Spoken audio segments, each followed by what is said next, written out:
नमस्कार दोस्तों, स्वागत है आप सभी का मेरे YouTube चैनल सौरभ प्रियदर्शी में।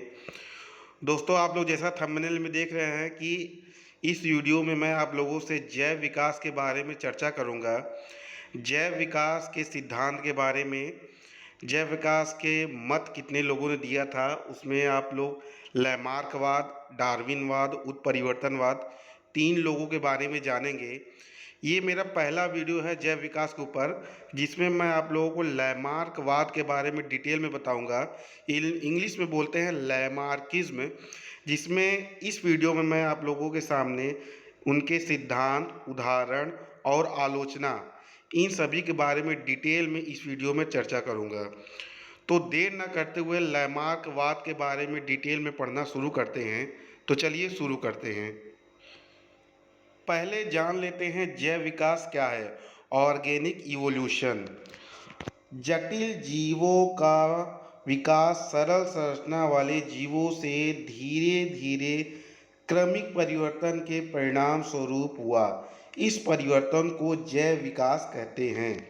जैव विकास की डिफिनीशन है कि जटिल जीवों का विकास, जितने भी हम अपने इन्वायरमेंट में जटिल जीव देख रहे हैं, उन सभी का विकास सरल संरचना वाले जीवों से धीरे धीरे, अचानक से नहीं, धीरे धीरे क्रमिक परिवर्तन के परिणाम स्वरूप हुआ है। इसी परिवर्तन को हम बोलते हैं जैव विकास। ठीक है। जैव विकास अनवरत होने वाली प्रक्रिया है। जैव विकास क्या होती है? ये अनवरत चलती रहेगी।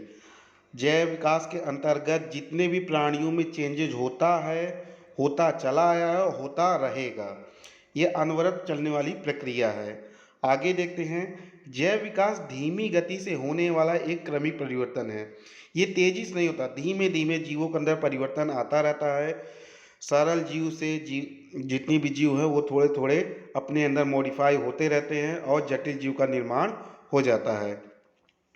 आगे लिखा है, जिसके परिणाम स्वरूप पूर्व काल के सरल संरचना वाले निम्न कोटि के जीवों में जंतु पौधों से आज के युग में पाए जाने वाले जटिल एवं उच्च कोटि के जीवों का उद्विकास हुआ है। कहने का तात्पर्य यह है कि जैव विकास एक ऐसी प्रक्रिया है जो धीमी गति से चलती है और लगातार चलती रहती है।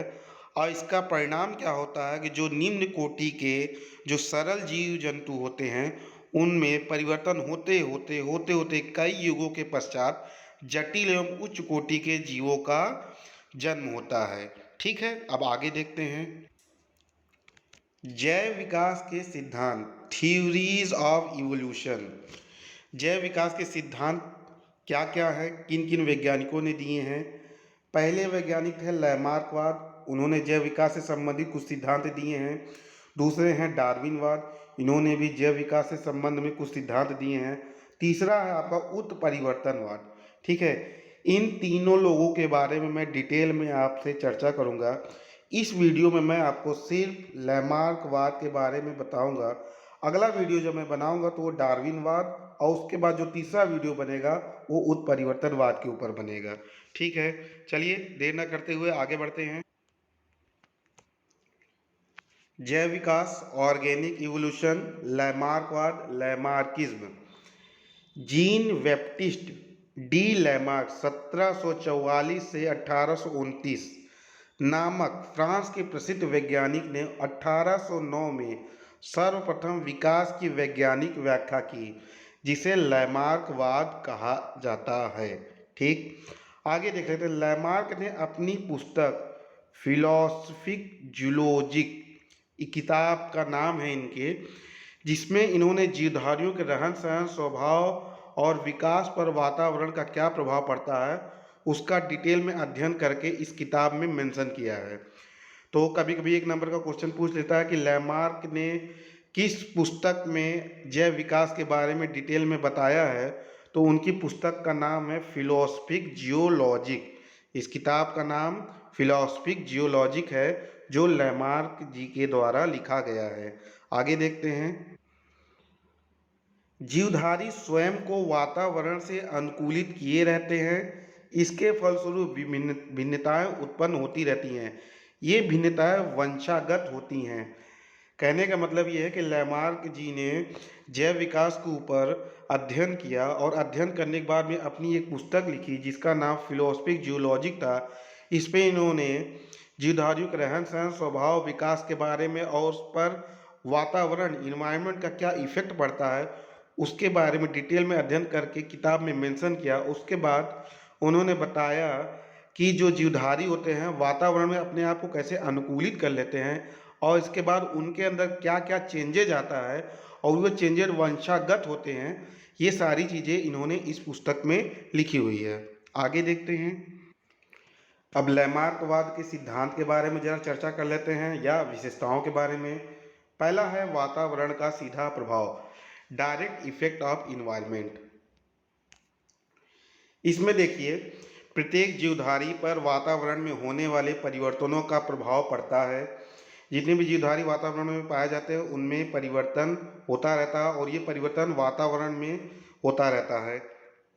कहने का तात्पर्य वातावरण में जो भी चेंजेस होते हैं वो जीवधारी के शरीर पर भी उसका प्रभाव देखने को मिलता है। आगे लिखा हुआ है यह प्रभाव उनकी रचना एवं स्वभाव को बदल देता है। वातावरण में जो भी परिवर्तन होते रहते हैं वो जीवधारी के शरीर पर भी देखने को मिलते हैं और उनकी रचना और स्वभाव में भी वो परिवर्तन होता रहता है। दूसरा है अनुकूलन की प्रवृत्ति, एडाप्टेबिलिटी। इसमें क्या होता है सभी जीवों में अपने को वातावरण के अधिकाधिक अनुकूल बनाने की प्रवृत्ति पाई जाती है। कहने का तात्पर्य ये है कि जितने भी जीव वातावरण में पाए जाते हैं वो अपने आप को इन्वायरमेंट के अकॉर्डिंग, इन्वायरमेंट के तहत अपने आप को एडाप्ट करने के, अपने आप को उसके अनुकूल बनाने की पूरी प्रवृत्ति रखते हैं। ठीक है, आगे देख लेते हैं। तीसरा इन्होंने बताया है अंगों का उपयोग और अनुपयोग, use and disuse of organs. वातावरण के प्रभाव के फलस्वरूप अधिक उपयोग होने वाले अंग अधिक विकसित हो जाते हैं और अंगों का कम उपयोग या उपयोग ना होने के कारण ह्रास होने लगता है। अवशेषीय अंग की उपस्थिति इसी से प्रमाणित होती है। कहने का तात्पर्य यह है कि इन्होंने अपनी तीसरी विशेषता में ये बताया है सिद्धांत में अपने कि जिस अंग का हम जितना ज़्यादा उपयोग करेंगे वो अंग उतना ही ज़्यादा विकसित होगा और जिस अंग का उपयोग हम नहीं करेंगे या ना के बराबर करेंगे या उपयोग ही नहीं करेंगे वो अंग धीरे धीरे उसका ह्रास होने लगेगा, वो धीरे धीरे खत्म होने लगेगा। और जो अंग का हम उपयोग काफ़ी समय तक नहीं करते रहेंगे तो वो अंग अवशेषी अंग कहलाएंगे। इंग्लिश बोलेंगे वेस्टिजियल ऑर्गन्स। और ये वेस्टिजियल ऑर्गन की उपस्थिति प्रमाणित करती है कि पहले के जीवों में जो अंग थे और अब के जीवों में जो अंग हैं वो खत्म हो चुके हैं। कहने का तात्पर्य यह है कि जैसे पहले सांप के पैर होते थे लेकिन धीरे धीरे उन्होंने अपने पैरों का इस्तेमाल करना बंद कर दिया तो वो पैर क्या हो गए, अवशेषी अंग हो गए और वो अवशेषी अंग समय के साथ आते आते आते आते खत्म हो गए। तो आज की डेट में अगर आप लोग देखेंगे तो सांप के पैर नहीं है, वो रेंग करके चलते हैं। तो ये तीसरे सिद्धांत में उन्होंने यही बताया था कि जिस अंगों का उपयोग हम सबसे ज़्यादा करेंगे वो अधिक विकसित होते जाएंगे और जिस अंग का उपयोग हम नहीं करेंगे उसका ह्रास होने लगेगा और वो अंग अवशेषी अंग की कैटेगरी में आ जाएंगे। ठीक, आगे देखते हैं। चौथा इन्होंने जो बताया था उपार्जित लक्षणों की वंशागति, इनहेरिटेंस ऑफ एक्वायर्ड कैरेक्टर्स। वातावरण के प्रभाव से अंगों के अधिक उपयोग तथा निरुपयोग से उत्पन्न होने वाले जो परिवर्तन तो वो संतति में पीढ़ी दर पीढ़ी चलते हैं। संतति में भी उपयोग तथा निरुपयोग से ये परिवर्तन अधिकाधिक प्रभावशाली होते जाते हैं और अंत में कुछ भिन्न प्रकार के जीव बन जाते हैं जो प्रारंभिक पैतृक जीवों से भिन्न होते हैं। नए लक्षण वाले ये जीव नई जाति का निर्माण करते हैं। चौथे सिद्धांत में इन्होंने ये बताने का प्रयास किया है या ये बताया है इन्होंने कि जो परिवर्तन होते रहते हैं अंगों के, जिस अंग का ज़्यादा प्रयोग हुआ और किस अंग का प्रयोग बिल्कुल नहीं हुआ, वो पीढ़ी दर पीढ़ी चलता रहता है और आने वाली जो नई संतान होती है उसमें कुछ नया नया परिवर्तन देखने को मिलता रहता है। जो प्रारंभिक पैतृक जीव होते हैं और जो उनसे नई होने वाली संतान होती है उन दोनों में थोड़ा डिफरेंस आ जाता है। तो जो नए लक्षण वाले जीव होते हैं वो नई जाति का निर्माण कर देते हैं। अब आगे देखते हैं। ये तो हो गया था लैमार्क के सिद्धांत के बारे में। अब लैमार्क ने कुछ उदाहरण दिए, उदाहरण को देख लेते हैं। पहला उदाहरण उन्होंने जिराफ की गर्दन का उदाहरण दिया है। इन्होंने बताया है कि आजकल के जिराफ अफ्रीका के रेगिस्तान में पाए जाते हैं और ऊंचे ऊंचे वृक्षों की पत्तियों को खाते हैं। ऊंचे वृक्ष की पत्तियों तक पहुंचने के लिए उसकी गर्दन और अगली टांगें पिछली टांगों की अपेक्षा लंबी होती है, जैसा चित्र में आप लोग देख रहे हैं कि आजकल के जो जिराफ हैं अफ्रीका के रेगिस्तान में जो पाए जा रहे हैं, उनकी आगे की गर्दन और अगली टांगें उनकी जो हैं दोनों, वो क्या है, लंबी लंबी हैं और पिछली टांगों की अपेक्षा वो लंबाई उनकी बढ़ गई है और पिछली टांगें उनकी छोटी हैं। आगे देख लीजिए। इसमें इन्होंने बताया कि जिराफ का जो विकास है वो छोटी गर्दन वाले और छोटे कद के पूर्वजों से हुआ है, जो अफ्रीका के घने जंगलों में रहते थे। पहले के जिराफ ऐसे होते थे। आगे फिर क्या हुआ, जलवायु के शुष्क होने पर मैदान में घास फूस सूखने लगी। अब उन्हें पेट भरने के लिए पेड़ पौधों की पत्तियों पर निर्भर होना पड़ा। कहने का मतलब ये कि पहले जिराफ की गर्दन छोटी होती थी, पैर छोटे होते थे, तो जमीन पर जो घास फूस होते थे उनको खा लिया करते थे। लेकिन जैसे जैसे जलवायु में परिवर्तन होता चला गया, इन्वायरमेंट में चेंज होने लगा, उसके फलस्वरूप ये हुआ कि मैदान में पाए जाने वाले सभी घास फूस और छोटे छोटे पौधे वो धीरे धीरे नष्ट होने लगे। अब इनको दिक्कत ये होने लगी कि अब ये पेट भरने के लिए जाए तो जाए कहाँ, तो ये पेड़ पत्तियों पर निर्भर होने लगे जो ऊंचाइयों पर रहते थे। फिर इनमें क्या चेंज आया, आगे देख लेते हैं। आगे इनमें ये चेंज आया कि पत्तियों तक पहुंचने के लिए इन्होंने अपनी टांगों को ऊपर उचका कर तथा पत्तियों तक पहुंचने का यत्न करना पड़ता, मतलब प्रयास करने लगे। जब धीरे धीरे जमीन की घास पेड़ पौधे छोटे छोटे जब नष्ट होने लगे वातावरण के प्रभाव के कारण, तो अब ये क्या करने के लिए अपनी पेट भरने के लिए अपनी अगली टांगों को और गर्दन को उचकाने की शुरुआत करने लगे, उचकाने लगे। जो ऊंचाई पे पेड़ पौधे थे उनकी पत्तियों को खाने के लिए अपनी गर्दन को उचकाने लगे और अगली टांग को भी ऊपर उठाने लगे। तो इससे क्या होता गया, इनकी गर्दन धीरे धीरे बढ़ती चली गई और उनके अगली टांगों का विकास होने लगा। फिर आगे क्या परिवर्तन हुआ, अतः गर्दन व अगली टांगों के अधिकाधिक उपयोग से इनकी लंबाई पीढ़ी दर पीढ़ी धीरे धीरे बढ़ती गई। आजकल अफ्रीका के मरुस्थल में लंबी गर्दन लंबी टांगों वाले जिराफ इन्हीं परिवर्तन का परिणाम है। कहने का मतलब ये है कि इन्वायरमेंट के हिसाब से जब ये अपनी अगली टांगों और अपनी गर्दन का ज़्यादा प्रयोग करने लगे तो पीढ़ी दर पीढ़ी धीरे धीरे इनमें क्रमिक परिवर्तन होने लगा। और आजकल यानी प्रेजेंट टाइम में अफ्रीका के मरुस्थल में जितने भी जिराफ पाए जा रहे हैं उनकी गर्दन लंबी है और अगली टांगें भी लंबी है। तो ये सब किसके कारण हुआ है, ये जैव विकास के कारण ही हुआ है। तो ये लैमार्कवाद ने जिराफ का एक उदाहरण दिया था। आगे देख लेते हैं। अगला उदाहरण इन्होंने सर्प का दिया था, स्नेक का। इसमें इन्होंने बताया कि लैमार्क के अनुसार सांप में टांगों का विलोप वातावरण के प्रभाव के कारण हुआ है। सांप के लंबे शरीर को झाड़ियों में रेंग कर चलने तथा बिलों के अंदर घुसने में टांगे बाधा उत्पन्न करती थी। अतः ये धीरे धीरे छोटी होती गई और अंत में हजारों पीढ़ियों बाद पूर्णतः लुप्त हो गई।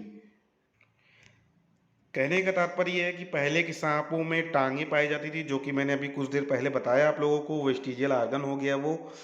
तो ये क्या करते थे, ये टांगे का उपयोग बहुत कम करने लगे और इन्हें जब झाड़ियों में और बिलों में घुसने लगा तो ये टांगे उनकी में बाधा उत्पन्न करने लगे। तो जब इसका प्रयोग ये कम करने लगे इन टांगों का, तो धीरे धीरे परिवर्तन होता चला गया और कई हजार पीढ़ियों के बाद ये टांगे स्वतः क्या हो गई, लुप्त हो गई। आगे देख लीजिए। ये तो लैमार्कवाद का उदाहरण हमने देख लिया, उनके सिद्धांत देख लिया। आखिरी है लैमार्कवाद की आलोचना। लैमार्कवाद ने जितनी भी चीज़ें बताई उसका कुछ वैज्ञानिकों ने क्रिटिसाइज भी किया है। काफ़ी वैज्ञानिकों ने इस चीज़ को जो है नहीं माना है। तो क्या क्या क्रिटिसाइज किया है उसको देख लेते हैं। 4 पॉइंट है इसमें।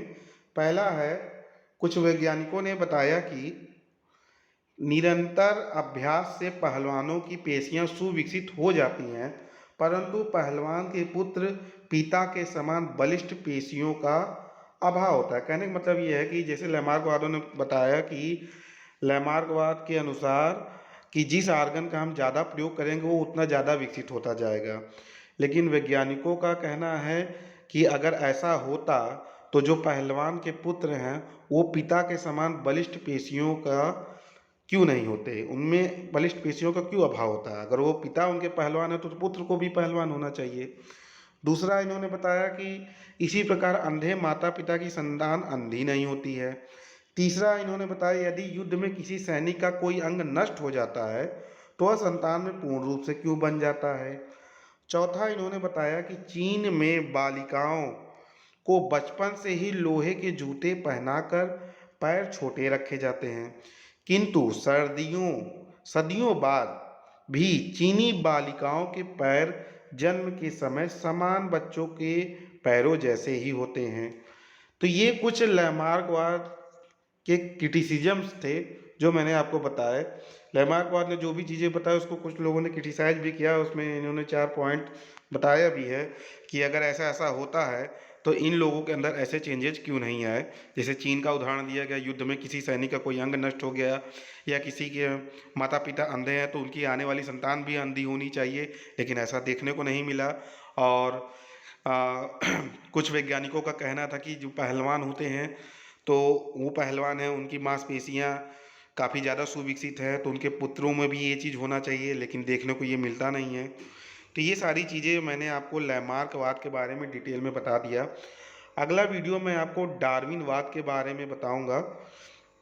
जो अगला वीडियो मेरा आएगा उसमें मैं आपको डार्विनवाद के बारे में बताऊंगा। फिर तीसरा एक वीडियो आखिरी आएगा जैव विकास से संबंधित उत्परिवर्तनवाद का। ठीक है दोस्तों, अगर आप लोगों को मेरी मेहनत अच्छी लगी, मेरा वीडियो अच्छा लगा तो ज़रूर लाइक करिए। चैनल पे पहली बार आए हैं चैनल को सब्सक्राइब करिए, ज़्यादा से ज़्यादा लोगों में शेयर करिए ताकि उन बच्चों को भी लाभ मिल सके जो कोचिंग नहीं कर सकते हैं और घर बैठ कर के पढ़ाई करना चाहते हैं। उनको इस वीडियो से काफ़ी राहत मिलेगी। तब तक के लिए धन्यवाद।